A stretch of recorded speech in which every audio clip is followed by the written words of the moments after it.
हमारी ये जो वीडियो है ये स्क्रीन कास्ट है बेसिकली। इसमें हम मशीन लर्निंग के मुतालिक पहला जो लेक्चर कह लीजिए या पहली वीडियो है, हम इस सिलसिले को कोशिश करेंगे कि मशीन लर्निंग की एक मजबूत सिलसिला जो है वो शुरू किया जा सके। आज इसकी ये पहली वीडियो है। देखिए, मशीन लर्निंग जो है वो दरअसल जैसे कि नाम बता रहा है कि ये मशीन को सिखाने की कोशिश है। अब सीखने और सिखाने का जो अमल है उसके ऊपर आपको ये वाली चंद चीज़ें जो है वो आपके सामने रखना ज़रूरी है। सबसे बुनियादी चीज़ जो है वो ये है कि अगर आप मुनासिब समझें तो मैं इसको स्पॉटलाइट में ऑन कर देता हूँ। जी, जो बुनियादी चीज़ आपको समझने वाली है, देखिए, जब आप किसी चीज़ को मशीन लर्निंग के ज़रिए करने की कोशिश करते हैं, तो सबसे बुनियादी चीज़ इसमें ये होती है कि आप किसी चीज़ को प्रिडिक्ट करने की कोशिश कर रहे हैं। आप ये चाहते हैं कि वो जो कोई एक ज़रा-सा अपने ज़हन में एक टेबल लेकर आइए, एक जिसमें 2 कॉलम्स हैं, फ़र्ज़ कीजिए ऐज है और हाइट है। और आप उसके ज़रिए किसी बंदे की ऐज और हाइट के ज़रिए उसका वेट प्रिडिक्ट करने की कोशिश कर रहे हैं। तो इसमें देखिए, जब आप ये जो वेट है जिसको हम प्रिडिक्ट करने की कोशिश करें, ये टारगेट वेरिएबल है। टारगेट वेरिएबल अगर अवेलेबल हो तो ऐसी चीज, ऐसा जो प्रॉब्लम है जिसमें टारगेट वेरिएबल अवेलेबल है, उसको हम कहते हैं ये सुपरवाइज्ड मशीन लर्निंग प्रॉब्लम है। ठीक है। और टारगेट वेरिएबल अगर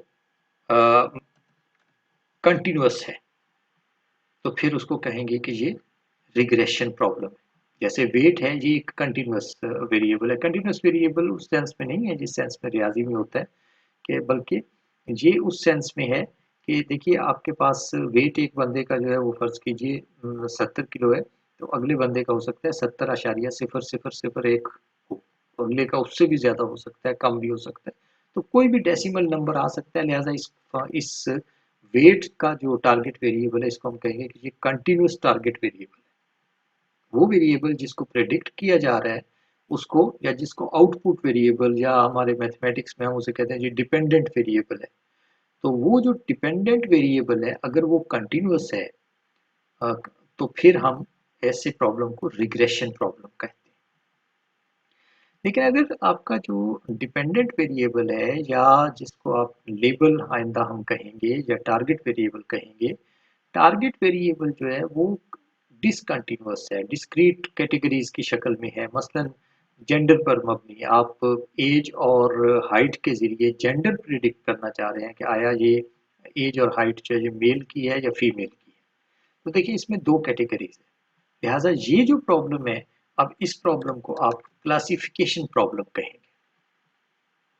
ठीक है। सुपरवाइज्ड लर्निंग जो है, और इसको सुपरवाइज्ड लर्निंग में फिर दोहरा देता हूँ, इसलिए कहते हैं कि क्योंकि इसमें आपका टारगेट वेरिएबल मौजूद है आपको रहनुमाई फराहम करने के लिए, या उस मॉडल को रहनुमाई फराहम करने के लिए, उसको सुपरवाइज करने के लिए, कहीं वो गलती ना कर जाए। क्योंकि गलती का सुपरविजन आप टारगेट वेरिएबल के जरिए कर सकते हैं, लिहाजा इसको सुपरवाइज्ड वेरिएबल कहा, सुपरवाइज्ड मशीन लर्निंग प्रॉब्लम कहा जाएगा। दूसरा प्रॉब्लम की जो किस्म है वो है अनसुपरवाइज्ड। देखिए, अगर आपके पास एक डेटा है, वही आप एज और हाइट वाला प्रॉब्लम ले लीजिए। आप सारे एक जैसे जो लोग हैं, जिनकी एज भी एक जैसी है और हाइट तकरीबन एक जैसी है, तकरीबन कह लीजिए, उनको 2-3 ग्रुपों में तकसीम करना चाहते हैं। अब इसमें आपको टारगेट वेरिएबल की ज़रूरत नहीं है और वो मौजूद भी नहीं होगा, वेट की कोई ज़रूरत नहीं। सिर्फ आपने दो फीचर्स के ऊपर, एक फीचर का नाम है हाइट और दूसरी का नाम है एज।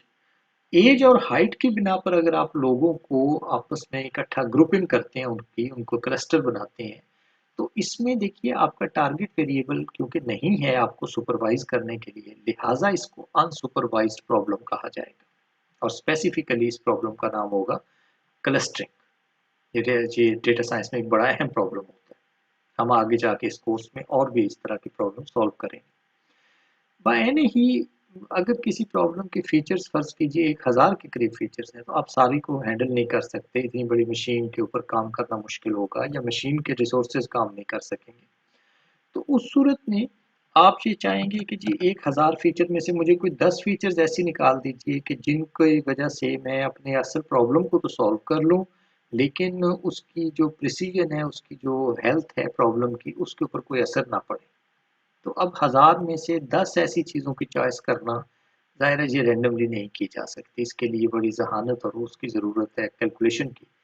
वो जो कैलकुलेशन है मसलन एक कई एल्गोरिदम्स अवेलेबल हैं, उनमें से मशहूर तरीन जो है वो पीसीए है, प्रिंसिपल कंपोनेंट एनालिसिस, जो कि मैट्रिक्स की आइगन वैल्यूज़ के ऊपर डिपेंड करता है, उसके ज़रिए ये डेवलप होता है। तो ये अनसुपरवाइज्ड लर्निंग के प्रॉब्लम्स या उनकी मिसालें हैं। तो मजमूई तौर पर आज की हमारी वीडियो असल में आपको मशीन लर्निंग की जो मेन टेक्सोनोमी है, इसको टेक्सोनोमी कहा जाता है, जमात बंदी और या कैटेगराइजेशन, उसके साथ इंट्रोड्यूस करवा रही है।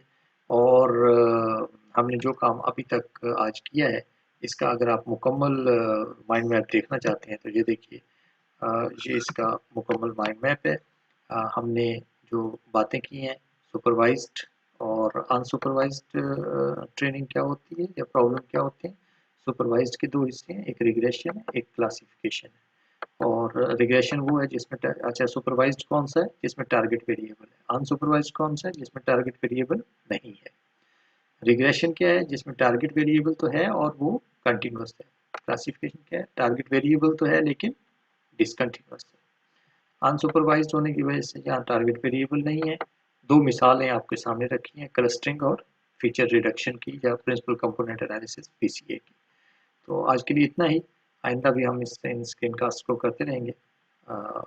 आज के लिए शुक्रिया।